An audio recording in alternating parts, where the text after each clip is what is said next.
喺廣西開辦咗希望小學，之後繼續籌款喺貴州又開辦咗另外嘅一啲希望小學。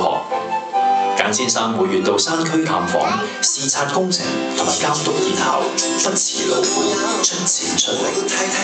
00年，簡先生成立咗慈恩基金會，以不談政治、不講任何信仰，一心一意、腳踏實地，為祖國貧困山區嘅教育事業添磚加瓦，為信念齊集咗一班志同道合嘅義工，募捐善款，開展咗更多嘅扶貧項目。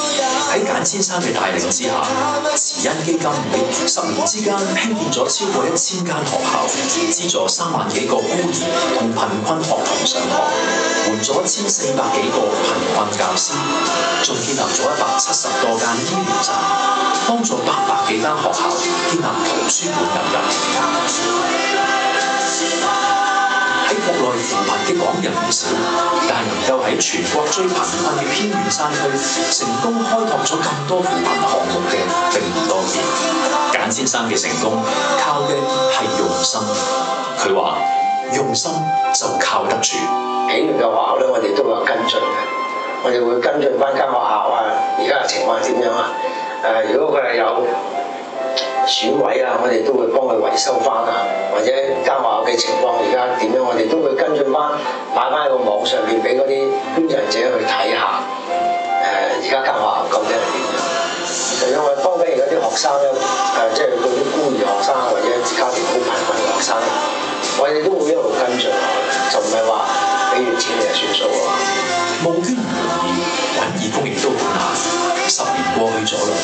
簡先生從困難當中揾到一條康莊大道，佢出錢出力，無私奉獻，感動咗好多人。加入慈恩做義工嘅人越嚟越多，每一位義工都係自備交通、食宿等等費用，而你所服務嘅地方環境幾咁惡劣，亦都無怨無悔，係一群快樂嘅義工。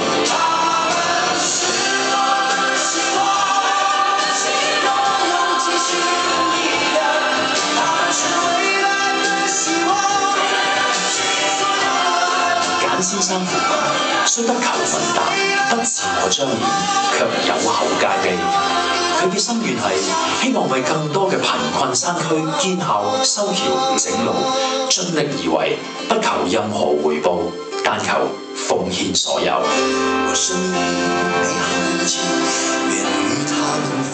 嘢，多少個人幾可愛。非常感動哈！有請我們的快樂義工簡先生，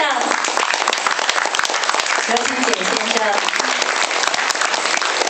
看了你的片段之後呢，我們才知道真是很不容易啊！哈，簡生呢一直就係10幾年啦，致力喺國內嘅山區做嘢啦，咁幫咗好多小朋友建咗好多希望小學。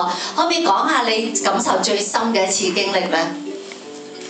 其實感受最深咧，其實係我哋見到一啲老師咧係奉獻佢自己所有嘅青春同埋佢嘅時間去山區嗰度去教嗰細路仔，甚至有好多時咧，佢哋將自己嗰個屋企嘅家當啊，或者係自己嘅多餘嘅咧去奉獻，即係俾嗰啲貧困學生，因為啲學生咧晏晝翻嚟冇飯食嘅，佢哋就會煮埋啲飯啊俾佢哋食。有啲細路仔咧連褲都冇得着咧，佢自己咧係將僅有嘅衣物咧係俾嗰啲小朋友咧做衫做褲，因為呢啲老師咧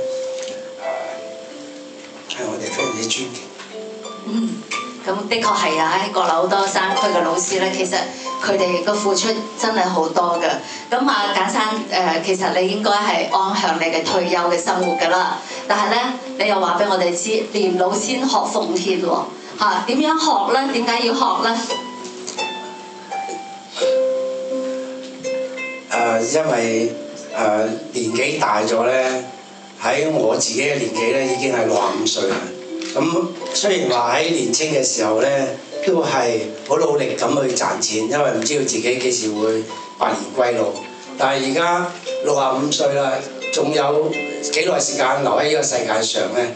剩到嘅錢咧，會係點樣去用法咧？我覺得我哋應該要好深去諗下自己點樣去利用翻以前我哋自己所賺嘅錢，去奉獻翻社會，用喺最有意義嘅項目上面。一樣嘢係我哋要學㗎。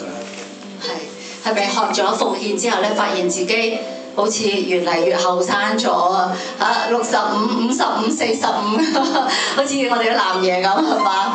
男爺唔同啊嘛，男爺有運動啊，因為我哋少運動。你啲運動好辛苦嘅喎，喺山區度行走啦，嗰啲體力嘅付出真係要鍛鍊嘅喎。其實我哋都希望我哋自己可以冇病冇痛，但係最近咧，我哋走去做身體檢查咧，就發覺都唔係嘅。我哋要盡量利用我哋嘅多餘嘅時間去做好我哋自己嘅嘢，千祈唔好等咯。因為有個好唔好嘅故事就係話，我哋有個夥計，以前我做嘢好蛇王㗎，可以咁講，真係好蛇王。最近有報紙報道過我哋喺香港電訊打咗28年工。我話俾大家聽啦，我真係蛇咗20幾年㗎。咁啊，其實蛇王咧都係即係利用一啲時間去揾到一啲錢。如果唔係咧，而家咧就做唔到呢一樣嘢啦。所以我喺香港電訊提咗10年退休㗎。我50歲已經退休㗎啦。退休係專係為咗做呢一樣嘢。咁啊，如果我唔係去揾定一啲多餘嘅錢咧，係嘅，我哋唔會覺得你射得唔好嘅。多謝大家三個分享，謝謝你，請台下就坐，感謝。冇錯，其實我哋都係希望揾到錢嘅朋友，真係出錢出力去幫助更加有需要嘅人，咁樣人生會更加有意義啊！好，謝謝簡先生，再次恭喜你哈！我們都經常問一個問題哈，究竟什麼是幸福？是不是有錢就是幸福的？記得呢，有一位名人他說過，幸福就是有事做、有人愛、有希望，還有一種幸福呢叫付出。好，今天讓我們用熱烈的掌聲來歡迎這位歌手。